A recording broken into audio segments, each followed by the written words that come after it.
in Europe. The European Central Bank, which is a supranational institution, it's not allowed to practice dirigism. It's supposedly not allowed to listen to the governments, although that's a joke.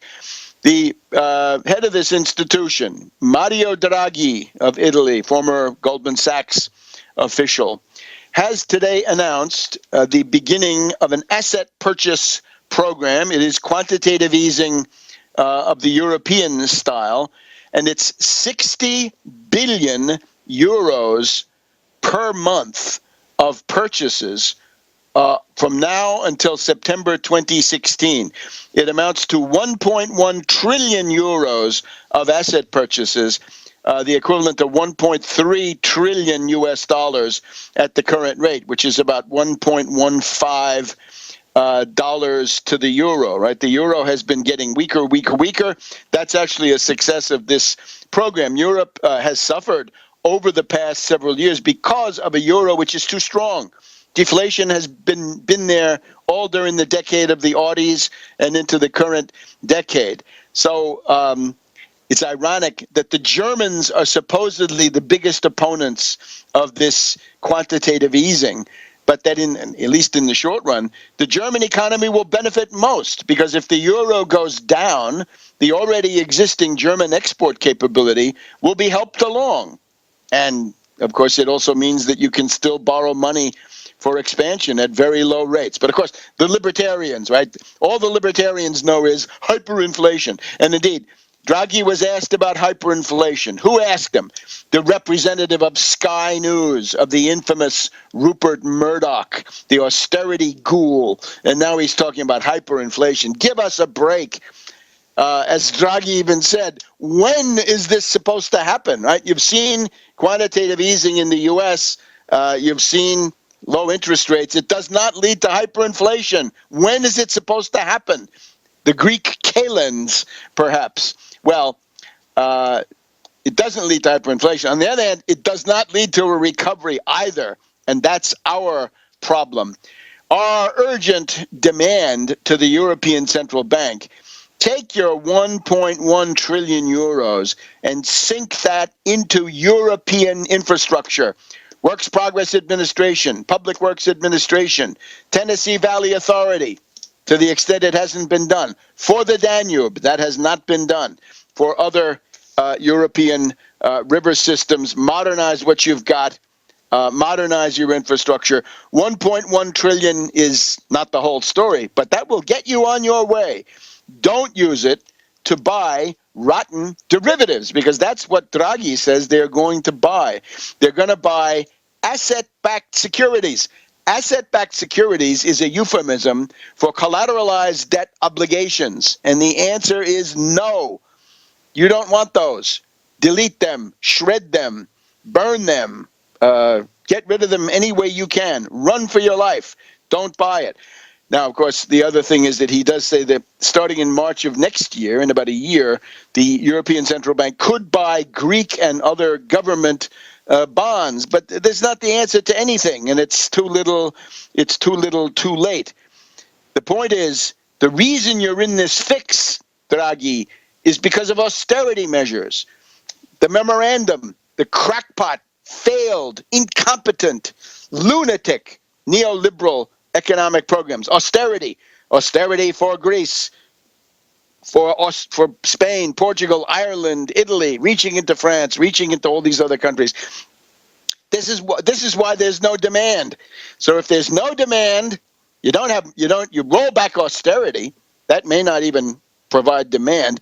Therefore, the central bank has to start becoming a national bank, or in this case, the European bank has to become a European continental bank serving the entire economy, not just zombie bankers and hedge fund hyenas. And that means infrastructure. The well-known historical precedent is the W.S. Wojtyński and Wilhelm Lautenbach convergence of September 1931, the German trade unions with Wojtyński, Tarnow, Bada, and the finance ministry through Lautenbach agreed that what was needed was several billion Reichsmarks of that time, trillion today, 3 to 5, something like this, to get it going, and that would go into infrastructure, into rail, telephone, other things at that time, and the corresponding things today. That way you get a recovery. Why throw money down the rat hole of asset-backed securities, really derivatives? What is the point of that? Now, it looks like the libertarians are having a love affair with Merkel. Merkel is the one who wants to impose austerity on Southern Europe. Libertarians think that's the case. Well, all we can say is there's a sucker born every minute. When you look at some libertarian who's got nothing but debt, that's crushed by debt, do you realize, dear libertarian, crushed by debt, that if deflation becomes the order of the day, your debts are going to be even harder to service and even more impossible to pay back than they are now? You think a strong dollar is a good thing? Not if you owe money. Welcome back to World Crisis Radio. Webster Tarpley here in Washington, D.C. And our theme for this broadcast is, once again, don't go to Davos and waste your time hobnobbing with the 1,700 private jets. Come to Silver Spring and learn something. And you still have time to pick up almost half of the program, and that is by sending an email to taxwallstreetparty@gmail.com, taxwallstreetparty@gmail.com. We will be checking that every 10 or 15 minutes, and we might be able to accommodate you. Who knows? Try it. You'll kick yourself if you didn't attend. And a lot of people from this audience have already signed on. Now, we want to get an update on the outrageous persecution, frame-up, railroading of our friend, Reverend Edward Pinkney. We want to talk about issues related to that. And then maybe in honor of this seminar, step back, take a look at the world, and maybe motivate why people need to understand economics. So no place better than Daniela Walls. She is the chairperson of the Tax Wall Street Party, and we welcome her to the broadcast. Welcome, Daniela. Webster, I'm in Washington. So let's start with a Pinkney update. Right now, our team has all the confidence in the world that Reverend Pinkney's hearing has been set for February 24th at 1 p.m.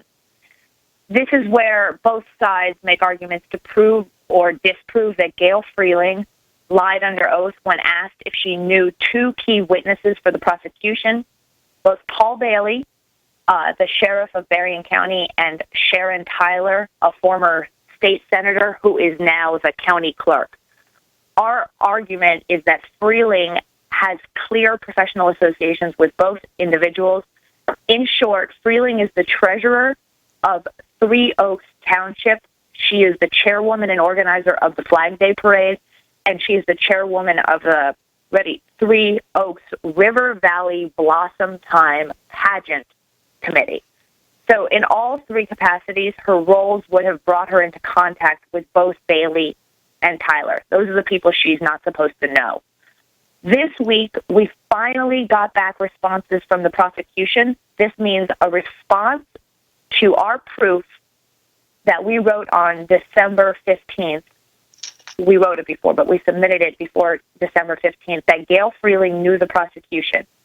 They have, in our opinion, now feebly attempted to argue that the sentencing was fair and that the verdict was fair and that Gail Freeling's omissions are of no consequence. And that is, of course, their job to do that. The good news is that they didn't do a very good job. It was basically a few words that said, a list, Gail denies, Gail denies, Gail denies, Gail denies. Well, so the prosecutor's response is pretty short, and like I said, it's pretty feeble, and we feel that now that we've gotten the response, we feel all the better about being able to prove our case on February 24th at 1 p.m. And this seems to be a hard date, unlike the 15th. That was, you could say, more of a rumor. Wait a minute. I say the judge backed down on the 15th. Yeah, that's true. Something got in the way. I don't believe that was a rumor. I think they wanted to do it in the dead of night They wanted to railroad him. They wanted to wrap it up and send him off, and he'll never be heard from again. And they couldn't do it because of the mass mobilization that we were mounting, right? And they said you're themselves, absolutely right. too many press and too many letters. No, you're absolutely right. Rumor is the wrong word, but we didn't have what we have now, which is something that's stamped by the judge that it's going to happen. No. So he pulled back on what he had promised. But he was testing the waters. He was trying to see if he could get with it. If there hadn't been any mobilization, he would have rushed to impose a draconian sentence. But he had to back down. That's the point. The judge had to back down, and we can make him back down again in other forms. Really scaring them. Don't stop sending your letters, whatever you do, and don't stop building, because this is building, and they're afraid of the reputation of Berrien County getting tarnished. You mean Barbarian County, right? Yes, Barbarian County. Yeah, right. That's what we call it, actually, behind the scenes. We call it Barbarian County. Judge Schreth. We have a lot of names. We have some for Gail as well. So right now, our hopes rest, because we want to free Pinckney, Webster. So right now, our hopes rest on proving that Gail, that's the lying juror, Gail Freeling's connections to Sheriff Bailey and Sharon Tyler. So we need to prove that connection. We have a whole web of corroborating circumstances, but we don't have what we need, which is a smoking gun. A smoking